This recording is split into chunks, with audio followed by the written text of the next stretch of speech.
Romney's Remorse by Alfred. Lord Tennyson. Beat, little heart. I give you this and this. Who are you? What, the Lady Hamilton? Good, I am never weary painting you. To sit once more? Cassandra, Hebe, Joan, or spinning at your wheel beside the vine. Bacchante, what you will. And if I fail to conjure and concentrate into form and color all you are, the fault is less in me than art. What artist ever yet could make pure light live on the canvas? Art, why should I so disrelish that short word? Where am I? Snow on all the hills. So hot, so fevered. Never colt would more delight to roll himself in meadow grass than I to wallow in that winter of the hills. Nurse, were you hired? Or came of your own will to wait on one so broken, so forlorn? Have I not met you somewhere long ago? I am all but sure I have, in Kendal church, oh yes. I hired you for a season there, and then we parted, but you look so kind that you will not deny my sultry throat one draught of icy water. There, you spill the drops upon my forehead. Your hand shakes. I am ashamed. I am a trouble to you, could kneel for your forgiveness. Are they tears? For me, they do me too. Much grace, for me? Oh Mary, Mary, vexing you with words, words only, born of fever, or the fumes of that dark opiate dose you gave me, words, wild babble. I have stumbled back again into the common clay, the sounder self. God stay me there, if only for your sake, the truest, kindliest, noblest hearted wife that ever wore a Christian marriage ring. My curse upon the masters.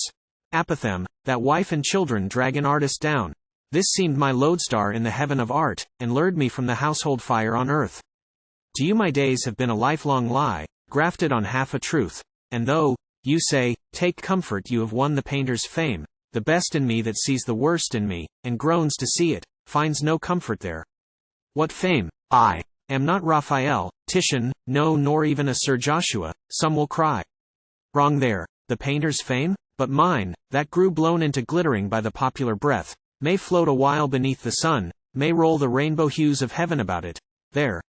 The colored bubble bursts above the abyss of darkness, utter lethe. Is it so? Her sad eyes pled for my own fame with me too. Make it dearer. Look, the sun has risen to flame along another dreary day. Your hand, how bright you keep your marriage ring. Raise me, I thank you. Has your opiate then bred this black mood? Or am I conscious, more than other masters, of the chasm between work and ideal? Or does the gloom of age and suffering cloud the height I stand upon even from myself? Stand? Stood. No more. And yet the world would lose, if such a wife as you should vanish unrecorded. Might I crave one favor? I am bankrupt of all claim on your obedience, and my strongest wish falls flat before your least unwillingness. Still would you, if it please you, sit to me? I dreamed last night of that clear summer noon, when seated on a rock, and foot to foot with your own shadow. In the placid lake, you clasped our infant daughter, heart to heart. I had been among the hills, and brought you down a length of staghorn moss, and this you twined about her cap. I see the picture yet, mother and child. A sound from far away, no louder than a bee among the flowers, a fall of water lulled the noon asleep. You stilled it for the moment with a song which often echoed in me, while I stood before the great Madonna masterpieces of ancient art in Paris, or in Rome. Mary, my crayons, if I can, I will. You should have been. I might have made you once, had I but known you as I know you now, the true Alcestis of the time. Your song. Sit, listen. I remember it, a proof that I, even I, at times remembered you. Beat upon mine, little heart. Beat, beat, beat upon mine. You are mine, my sweet. All mine from your pretty blue eyes to your feet, my sweet. Less profile. Turn to me, three-quarter face. Sleep, little blossom, my honey, my bliss. For I give you this, and I give you this, and I blind your pretty blue eyes with a kiss.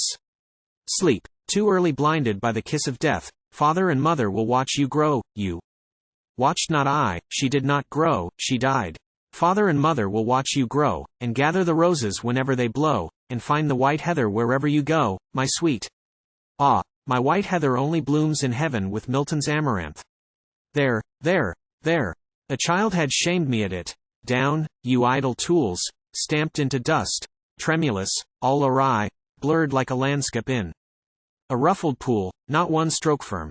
This art, that harlot-like seduced me from you, leaves me harlot-like, who love her still, and whimper, impotent to win her back before I die, and then, in the loud world's bastard judgment day, one truth will damn me with the mindless mob, who feel no touch of my temptation, more than all the myriad lies, that blacken round the corpse of every man that gains a name, this model husband, this fine artist. Fool, what matters? 6 foot deep of burial mold will dull their comments. Aye, but when the shout of his descending peals from heaven, and throbs through earth, and all her graves, if he should ask, why left you wife and children? For my sake, according to my word. And I replied, nay, Lord, for art. Why, that would sound so mean that all the dead, who wait the doom of hell for bolder sins than mine, adulteries, wife murders, nay, the ruthless Mussulman who flings his bowstrung harem in the sea, would turn, and glare at me, and point and jeer, and gibber at the worm, who, living, made the wife of wives a widow bride, and lost salvation for a sketch. I am wild again, the coals of fire you heap upon my head have crazed me. Someone knocking there without? No. Will my Indian brother come? To find me or my coffin? Should I know the man? This worn-out reason dying in her house may leave the windows blinded, and if so, bid him farewell for me, and tell him, hope. I hear a deathbed angel whisper, hope. The miserable have no medicine but only hope. He said it in the play. His crime was of the senses, of the mind, worse, cold, calculated. Tell my son, oh let me lean my head upon your breast. Beat little heart, on this foul brain of mine. I once had friends, and many, none like you. I love you more than when we married. Hope, oh yes, I hope, or fancy that, perhaps, human forgiveness touches heaven, and thence, for you. Forgive me, you are sure that, reflected, sends a light on the forgiven.